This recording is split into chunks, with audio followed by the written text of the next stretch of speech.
genética y la respuesta alérgica, ustedes se van a ir dando cuenta que está dado por varios cromosomas.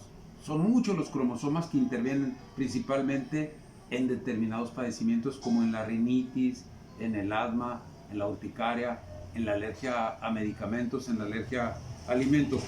Y los cromosomas que están implicados son principalmente el cromosoma el 1, el 2, el 5, el 6, el 7, el 11, el 13, el 14, el 16. Son, según las últimas investigaciones, el 17 y el 20. Pero cada vez se están asociando más genes candidatos, que le llaman genes candidatos para la producción de las enfermedades inmunoalérgicas, según las investigaciones. Porque hay que ver, por ejemplo, qué gen clasifica para la producción de la interleucina 4, qué gen interviene para la producción de la interleucina 13, qué gen interviene para la interleucina 5. Entonces, todo este tipo de genes que intervienen son importantes para el desarrollo de las enfermedades inmunológicas. El HLA, el antígeno leucocitario humano, ¿cómo interviene en las enfermedades alérgicas? La IgA y la IgE. Fíjense que uno de los padecimientos que se confunden mucho con cualquier patología alérgica es la inmunodeficiencia selectiva de IgA. La inmunodeficiencia selectiva de IgA está dada, igual que la rinitis alérgica, es obstrucción nasal, estornudos en salva, prurito nasal y rinorrea.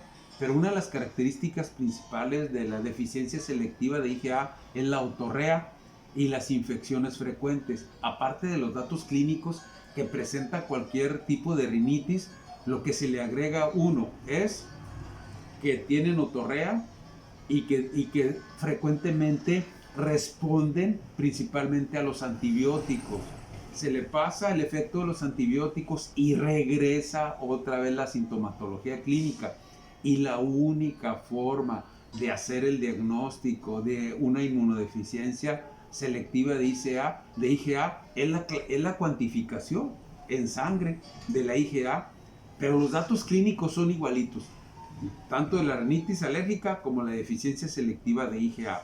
Y nosotros, con el simple hecho de hacer una cuantificación de IgA, nos vamos a dar cuenta que está deficiente y no va a presentar en sangre. Son pacientes que se están enfermando constantemente.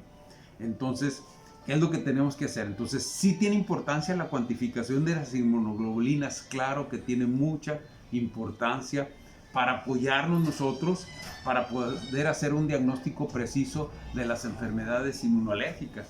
Claro, en eso vamos a cuantificar IgA, IgE, IgM, IgG.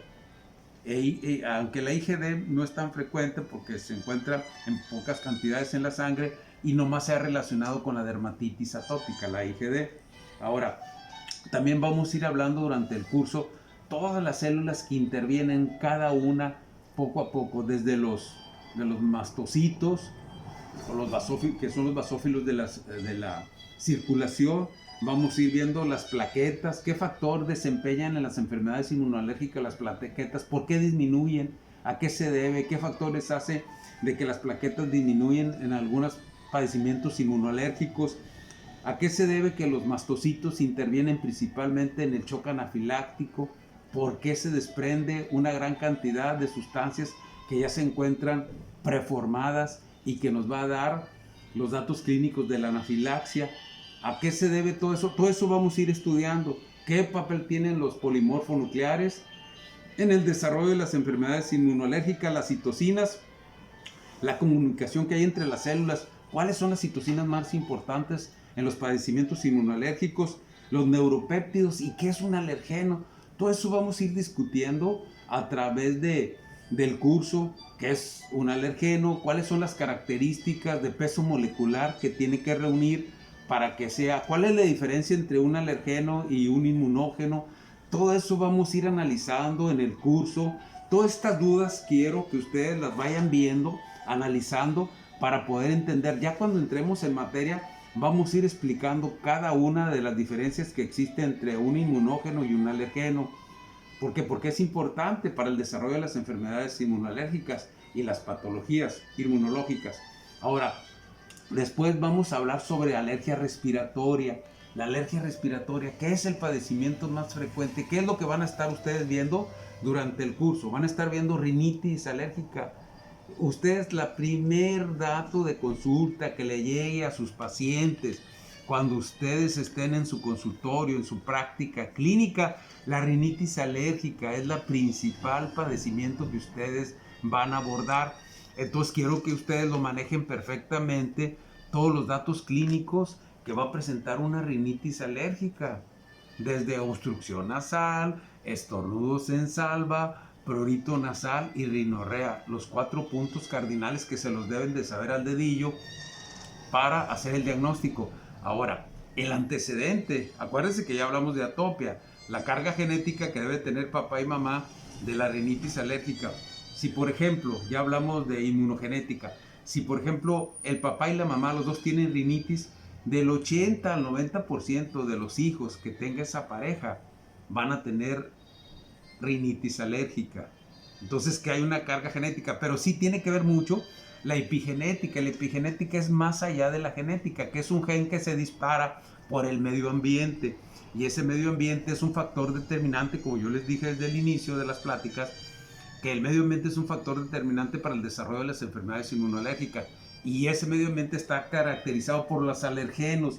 Y los alergenos tienen determinado peso molecular que van a llegar por cualquier vía a nuestro organismo y nos van a causar una patología, ya sea inhalada, tomada, untada, puesta, que llegue por cualquier vía a nuestro cuerpo, van a desarrollar ese alergeno. Tiene ciertas características, aunque ustedes me pueden decir que los aptenos también actúan exacto, no tienen las características de un alergeno, pero se unen a una proteína, ya sea inhalada, tomada, untada, puesta, y eso hace que les dé una especie de más fuerza, más estructura para que se monte una reacción inmunológica, y eso va hasta un apteno puede provocar una patología. De hecho, los medicamentos, la mayoría son sustancias moleculares muy pequeñas para que el organismo no las vea como extrañas, no las vea y no pueda desarrollar ningún tipo de patología. Esa es la idea, ¿no?